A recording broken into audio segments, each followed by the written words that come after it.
So ഇന്ന് നമ്മൾ കാണാൻ പോകുന്നത് ഇന്ന് ചൈനീസ് ഗാർഡൻ്റെ ഒരു മറുവശമാണല്ല, അതായത് നമ്മുടെ ഏറ്റവും കൂടുതൽ കണ്ടിട്ടുള്ളതും കേട്ടിട്ടുള്ളതുമായിട്ടുള്ള ജുറോ ലേക്ക് ഗാർഡൻ്റെ ഒരു എൻട്രൻസ്. ഇവിടെ എല്ലാം ഈ ഫെസ്റ്റിവലുമായിട്ട് ബന്ധപ്പെട്ട് ഭയങ്കര പരിപാടികൾ നടക്കുന്നുണ്ട്.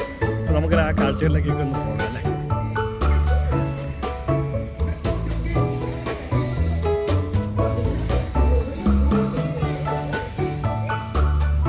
നാട്ടിലെ ഒരു ഉത്സവ പറമ്പിൻ്റെ പ്രത്യേകിച്ച് അത് ചെറിയ തട്ടുകട പോലത്തെ ഒരു സംവിധാനം ഭക്ഷണം കഴിക്കാം.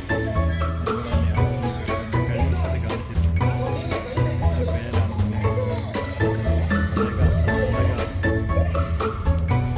ഒക്കെ കാണാൻ വേണ്ടി നമ്മൾ ഇരിക്കാറില്ല. അതുപോലെ വന്നിരിക്കുന്ന ഒരു കൂട്ടം ആളുകൾ അതൊക്കെ നൊസ്റ്റാൾജിയ ഒരു പക്ഷേ പഴയ കാലത്തേക്ക് അവർ കൂട്ടിക്കൊണ്ട് പോകാൻ വേണ്ടി കൂടിയായിരിക്കാം ഇത്തരമൊരു പ്രോഗ്രാം ഇവിടെ ലൈറ്റിംഗ് എല്ലാം അവിടെയൊക്കെ ഉണ്ട്. അവിടെയും എവിടെയൊക്കെ ആയിട്ട് ചെറിയ ചെറിയ ലൈറ്റിങ്സ് മാത്രമേ എവിടെയുള്ളൂ. അങ്ങനെ കാണാവുന്ന രീതിയില്ല മനോഹരമായിട്ട് ആളുകളൊക്കെ ഇരിക്കുന്നുണ്ട്. ഉത്സവപ്പറമ്പിൽ പണ്ടൊക്കെ ബാല കാണാനും നാടകം കാണാനും ഒക്കെ നമ്മൾ ഇരുന്നിട്ടുണ്ട്. ആ ഒരു രീതിയാണ് ഇവിടെ ആൾക്കാർ ഇരുട്ട് കാരണം അത്ര കൃത്യമായിട്ട് കാണാൻ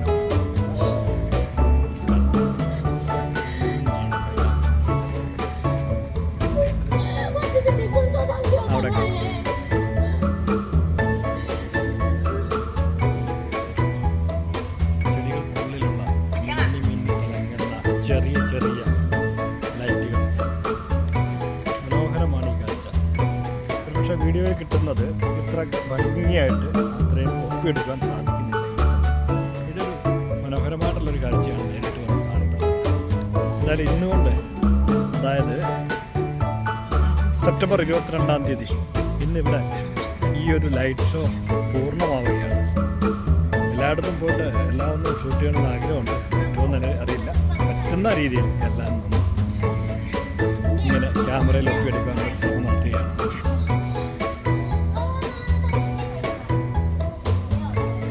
ഈ ഒരു ഗ്രൗണ്ടിലെ കാഴ്ചകളൊക്കെ കണ്ടിട്ട് നമുക്ക് അടുത്ത ഗ്രൗണ്ടിലേക്ക് ഒന്ന് പോകാം. വളരെ തിരക്ക് കുറഞ്ഞൊരു ഭാഗത്ത് നിന്ന് ഞാൻ ഇതിൻ്റെ ഒരു വ്യൂ എടുക്കുകയാണ്. ഇവിടെ ഇങ്ങനെ നോക്കിക്കഴിഞ്ഞാൽ ഇവിടെ എല്ലാം ലൈറ്റിൻ്റെ ഒരു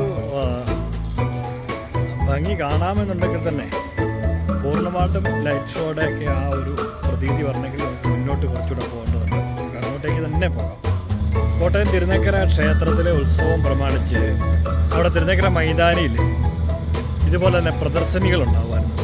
പലവിധത്തിലുള്ള വാഹനങ്ങളും ഇതുപോലെ പല സംഗതികളും കാണുമായിരുന്നു. ഇതുപോലെ തന്നെ ഒരു ചെറിയ ഇതിനകത്ത് ടിക്കറ്റൊക്കെ എടുക്കാൻ വേണ്ടി ഇവിടെ അതിൽ തിരക്കൊന്നുമില്ല.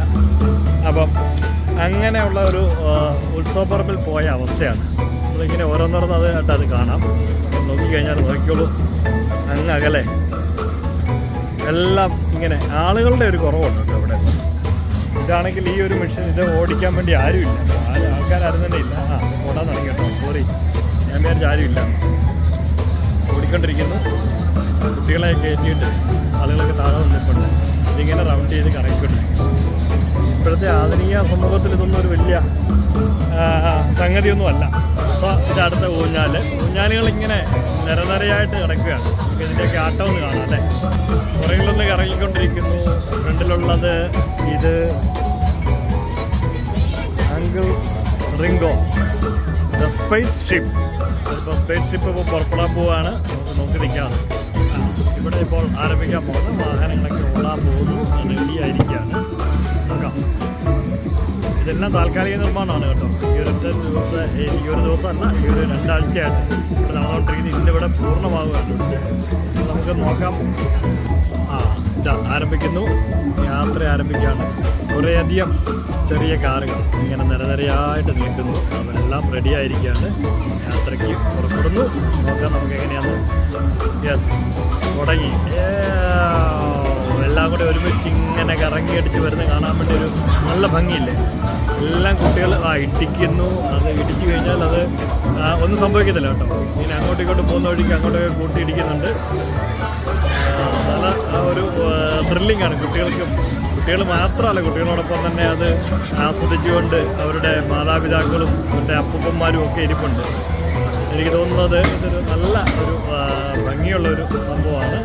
ഇത് റിവേഴ്സൊക്കെ എടുക്കാൻ വേണ്ടി അറിയാൻ പാടായിട്ടൊന്നും ഇറങ്ങിപ്പോയിരിക്കുന്നു കേട്ടോ. യെസ്, അതിമനോഹരമായിട്ടുള്ള ഒരു ഇതാണ്. കുട്ടികളെല്ലാം നല്ല എൻജോയ് ചെയ്യുന്നുണ്ട് ഇത്. ഇനിയിപ്പോൾ നമുക്ക് ആ സ്പേസിലേക്ക് ഒന്ന് പോകാം. സ്പേസ് എങ്ങനെയാണ് പോകുന്നത്? Space ship is ready to moving. So അതെങ്ങനെയാണെന്ന് നോക്കാം. ചെറിയ ചെറിയ ഫൺ തിങ് വളരെ സന്തോഷപ്രദമായിട്ട് കുട്ടികളൊക്കെ ആഹ്ലാദത്തോടുകൂടി തന്നെ ഇങ്ങനെ ഇപ്പം നമ്മൾ ഈ വീഗാലാൻഡിലും മറ്റൊക്കെ പോയിട്ട് കിട്ടുന്ന ആ ഒരു അനുഭവം ഒന്നും ഇതിനകത്ത് കിട്ടുന്നില്ല. ഇവിടെ തന്നെ യൂണിവേഴ്സൽ സ്റ്റുഡിയോയും മറ്റുമൊക്കെ ആയിട്ട് വളരെ ത്രില്ലിംഗ് ആയിട്ടുള്ള ഗെയിംസൊക്കെ ഉണ്ടെങ്കിൽ തന്നെ ഇത് ആസ്വദിക്കാനും ഇവിടുത്തെ ആ പരമ്പരാഗതമായിട്ടുള്ള ആ ഒരു പഴയ കാലത്തുണ്ടായിരുന്ന സംഭവങ്ങളൊക്കെ ആസ്വദിക്കുന്ന രീതിയിലാണ് ആളുകൾ വന്നിരിക്കുന്നത്. കൊച്ചുകുട്ടികൾ, ഇനി ഇതൊന്ന് 5 വയസ്സ് 6 വയസ്സൊക്കെ ഉള്ള കുട്ടികൾക്ക് വേണ്ടിയുള്ളതാണ് ഇത്. അവരെല്ലാം നല്ല ആഹ്ലാദത്തോടുകൂടി ഇതെല്ലാം കഴിഞ്ഞിട്ട് ഇറങ്ങിപ്പോകുന്നതാണ്. ഇനി അടുത്ത റണ്ണിങ്ങിലേക്ക് നമുക്ക് വരുമ്പോൾ വീണ്ടും ഇവിടെ എത്താം. നമ്മുടെ സൂചിയറിൻ്റെ ഒക്കെ വള എറിയുന്ന അതിൻ്റെയൊക്കെ ഒരു വേറൊരു മോഡലാണ്. എറിയാനൊക്കെ ആൾക്കാരൊക്കെ ഉണ്ട്. നോക്കാം, ആരെങ്കിലുമൊക്കെ റെഡി ആയിട്ടുണ്ടെങ്കിൽ നോക്കാം. അറിയാൻ റെഡി ആയിരിക്കാം. നോക്കാം നമുക്ക് എങ്ങനെയാണ്. ഓക്കെ.